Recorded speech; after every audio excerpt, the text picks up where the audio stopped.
Mesdames, Messieurs, bonsoir. Chers abonnés, bonsoir à vous. Bienvenue à tous ceux qui se joignent à nous. Nous vous prions de vous abonner également pour permettre à la chaîne de grandir. Nous vous remercions pour ce geste fraternel et nous vous assurons que nous serons toujours là pour vous offrir le meilleur de l'actualité internationale ainsi que ses aspects directs ou indirects sur votre quotidien en Afrique et partout ailleurs dans le monde. Alors, chers frères et sœurs, aujourd'hui, actualité africaine et mondiale numéro 1 nous amènera au Cameroun, dans les États de l'AES, au Gabon, en Côte d'Ivoire, en Iran et dans l'Union européenne.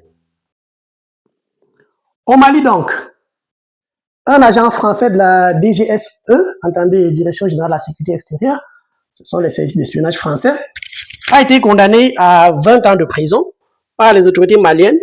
Il est accusé d'atteinte à la sécurité de l'État. Suivez plutôt. Un agent français de la Direction générale de la sécurité extérieure a été condamné ce vendredi à 20 ans de prison par les autorités maliennes. Il est accusé d'atteinte à la sûreté de l'État selon un média malien. Tentons d'y voir plus clair avec Serge Daniel. Mali toujours. Le gouvernement malien vient de mettre à prix les têtes des principaux leaders des groupes terror islamistes au Sahel. Il s'agit de Iyad Al-Rali, alias Abu Al-Fadel, et ses principaux lieutenants, ainsi que d'autres leaders des organisations terror alliées. Les prix vont de 2 milliards de francs CFA, soit 3 millions d'euros, à 1 milliard 500 millions de francs CFA, soit 2 millions 300 000 euros, pour toute personne quiconque les amènera au gouvernement malien, neutralisé ou vivant. Jugez par vous-même. Un extrait. Ici après désigner ces personnes et à collaborer avec les forces armées de sécurité en transmettant toutes informations susceptibles de contribuer à leur localisation. Il s'agit donc de ces personnages.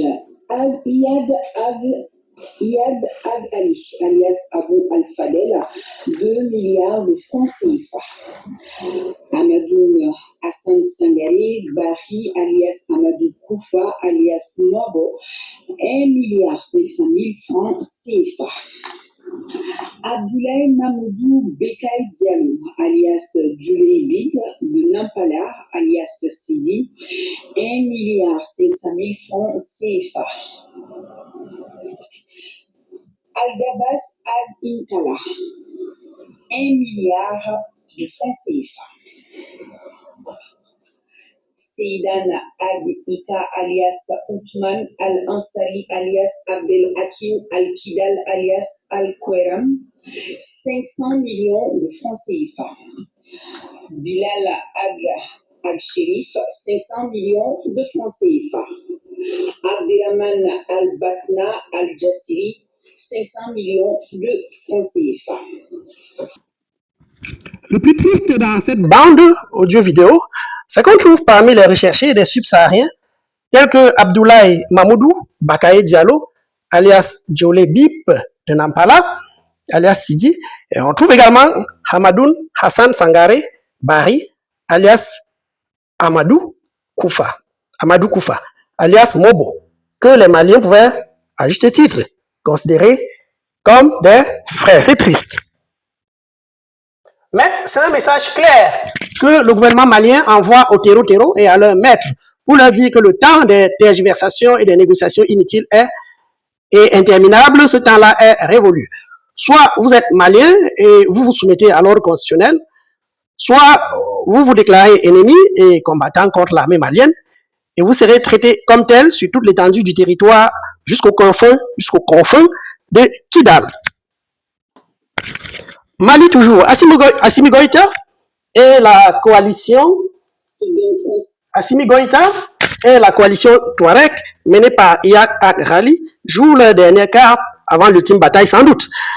Après l'offensive malheureuse du 25 avril contre le Mali qui a frappé jusqu'au cœur du pouvoir militaire, la guerre est entrée dans une nouvelle phase. Tandis que les militaires durcissent le ton en optant pour l'option militaire tous azimuts, comme on vient de le voir notamment avec la mise à prix des têtes des leaders islamistes avec le soutien accru des partenaires fiables tels que la Russie. Alors, pendant ce temps, donc, les terreaux, quant à eux, ont opté de façon temporaire pour l'option diplomatique. En effet, le GSIM, GSIM que vous connaissez, le FLA, ont déployé une intense offensive diplomatique régionale.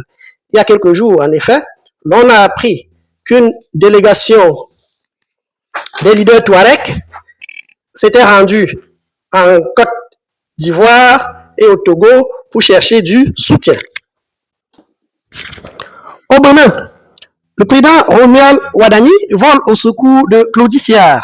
À peine investi, le nouveau président béninois marque positivement les Africains par deux actes majeurs. Premièrement, il s'est rendu dans 2 pays de l'AES pour renforcer la coopération et embellir les relations avec les 2 pays voisins frères qui sont le Niger et le Burkina Faso. C'était le mardi 2 juin 2026. Ensuite, mais vous avez plutôt noté ce geste fort de la part du nouveau président béninois en direction de la diaspora africaine. En effet, tout le monde se souvient de notre frère Claudie Siard. Il est de nationalité française, car né à Paris, mais ses parents sont originaires de la Guadeloupe. Donc, c'est un afro-descendant de la diaspora. Il travaillait à RFI comme journaliste jusqu'au 31 mars 2026, où il a été mis à la porte. Eh bien, le président Romuald Wadani a volé au secours de ce frère. M. Claudie Siard vient d'être nommé chargé de mission à la culture, aux médias et à la visibilité du Bénin. Mais auparavant, en août 2025, il avait déjà reçu du gouvernement béninois, la nationalité béninoise. Le nouveau président Wadani a également offert à l'ancien animateur Claudie Siard un passeport béninois pour faciliter ses déplacements. Jeune Afrique qui a publié l'information l'a assorti d'une petite blague. En effet, sur un dessin qui fait sourire, on voit Claudie Siard demander au président quelle est ma première mission, et au président Wadani de lui répondre votre première mission, siphonner les abonnés de Kémy Séba. Nous évoquons ici Kémy Séba. Bon, ça fait sourire pour l'instant, mais d'autre part, peut-être pas tout à fait si on évoque Kémy Séba. Nous savons quel combat il a mené pour l'Afrique et nous sommes au courant de ses déboires en Afrique du Sud actuellement.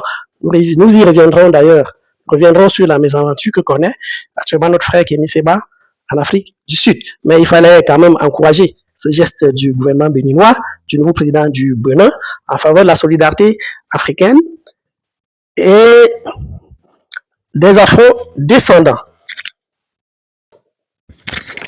Au Gabon, Libreville se prépare à organiser le mariage le plus cher du continent africain. En effet, la capitale gabonaise sera dans quelques jours le théâtre des noces grandioses d'Omar Denis Junior Bongo, que nous ne présentons plus, et de Julia Otto Bongo, auxquels devront assister une bonne partie de l'élite régionale et plus largement d'Afrique francophone.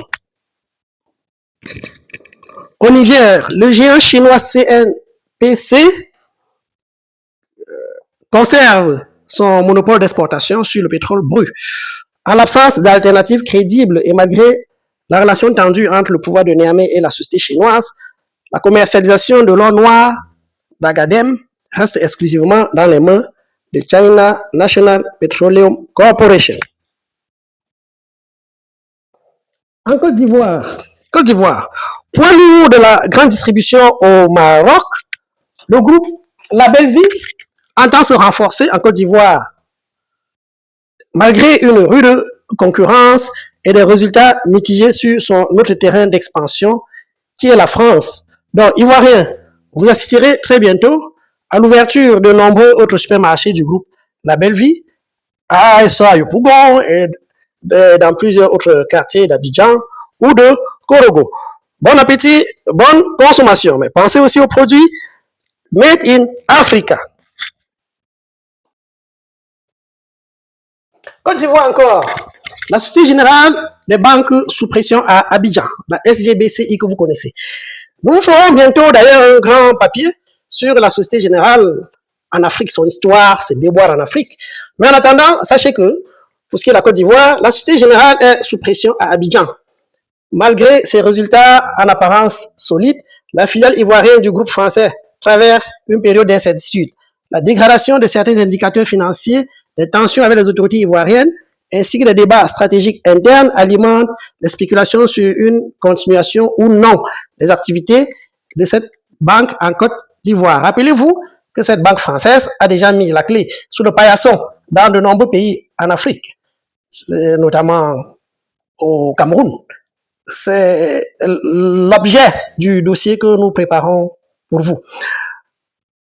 Mais pas de panique, chers frères de Côte d'Ivoire, clients de cette banque française, car de ce que nous savons et tel qu'elle a l'habitude d'opérer, si la SGBCI devrait fermer ses portes à Abidjan et dans les autres villes ivoiriennes, elle prendrait les dispositions et le temps nécessaire pour informer ses clients afin que ceux-ci viennent récupérer leurs fonds. Nous suivons cette actualité importante. Nous la suivons pour vous. Abonnez-vous sur notre chaîne pour ne rien manquer de l'actualité politique, économique et socio-culturelle de notre continent.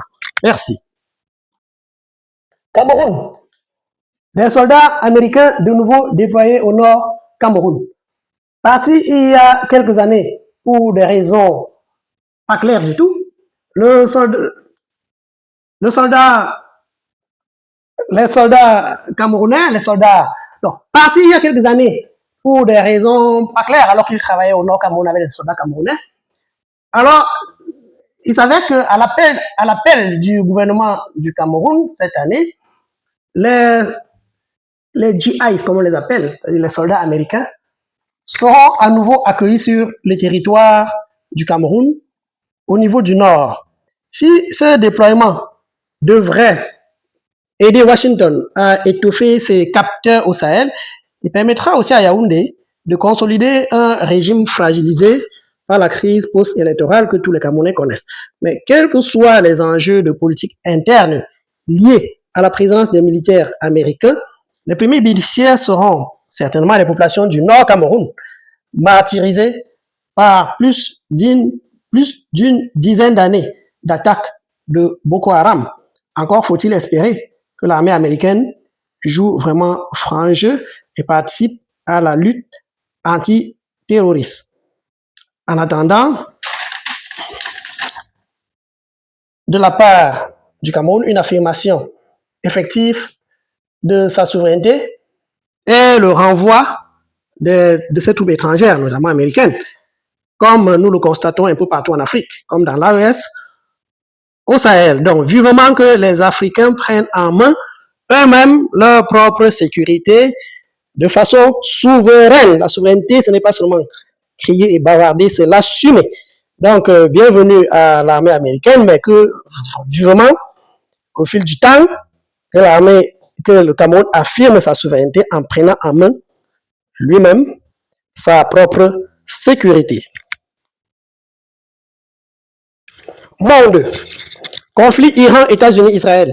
L'Iran a frappé et touché il y a quelques heures un destroyer américain. Le destroyer, c'est un bateau de guerre, vous le savez tous. C'était au large de ses côtes, avec un de ces puissants missiles dont les frères de la Révolution maîtrisent les secrets.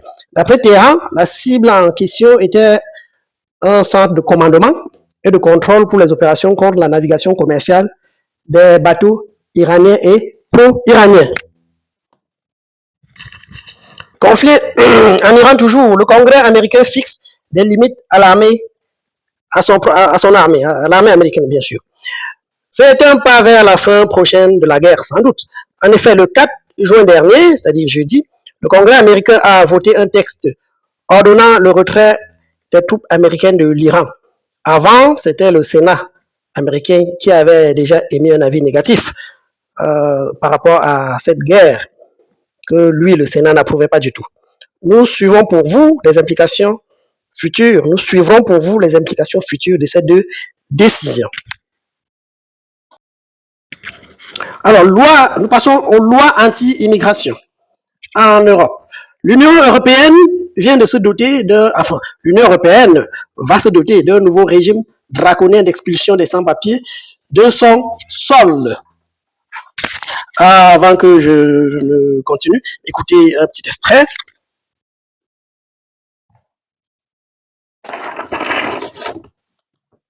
classement civilisationnel de l'Europe à cause de l'immigration. On y reviendra longuement dans 64 débats tout à l'heure. Et on pourrait croire que l'Europe a entendu en tout cas le message. Les 27 ministres européens de l'Intérieur viennent d'adopter une série de mesures pour durcir leur politique migratoire. Et pour la présidence danoise en cours, c'est un jour historique. Écoutez, Rasmus Stoklund, ministre danois à l'immigration. Parmi les mesures décidées, il y a la possibilité d'envoyer des migrants irréguliers dans des centres en dehors de l'Union européenne. Ça pourrait être, par exemple, en Albanie ou en Ouganda. Certains pays comme l'Espagne ou la France se demandent si tout cela est bien légal, mais ça ne semble pas poser de problème à la majorité des 27. Autre mesure, l'établissement d'une liste de pays considérés comme sûrs, où les libertés ne sont pas menacées. Cela veut dire que des migrants en provenance de ces pays ne pourraient plus obtenir le statut de réfugié politique, sauf exception. Et parmi les pays considérés comme sûrs, il y a le Bangladesh, l'Égypte, le Maroc ou encore la Tunisie, une liste qui fait bondir beaucoup de députés européens dans les rangs de la gauche. Et puis, vous l'avez donc compris, cette loi qui sera mise en application sur le territoire des 27 pays de l'Union européenne, c'est-à-dire de l'Espagne à la Belgique, en passant par la France, l'Allemagne, l'Italie, etc. Cette loi permettra d'envoyer des militants illégaux dans des pays tiers extra-européens, donc notamment des pays africains, pourvu d'après eux que ce ne soit pas votre pays d'origine. Cela sera fait de force au cas où l'immigré mis en cause refusera de rentrer dans son pays d'origine. En clair, désormais, si vous êtes par exemple un Camerounais en Belgique et que par mégarde, vos papiers sont périmés, sont en cours de renouvellement ou pas du tout, alors si la police met la main sur vous, où que vous soyez, vous serez poussé dans un avion et conduit soit en Ouganda, soit au Kenya, soit au Rwanda, et dans un pays africain, tout pays d'Afrique orientale ou centrale qui va accepter de percevoir quelques sous des fonds européens ou jouer à ce jeu que nous estimons, c'est notre avis, déshumanisant. En tout cas, la loi est en cours de finalisation et nous vous tiendrons informés très bientôt. Eh bien, chères mesdames, chers messieurs, chers abonnés, merci infiniment d'avoir suivi cette première édition. Nous continuerons demain. Nous prions toujours de vous abonner pour nous encourager. Merci beaucoup et à demain.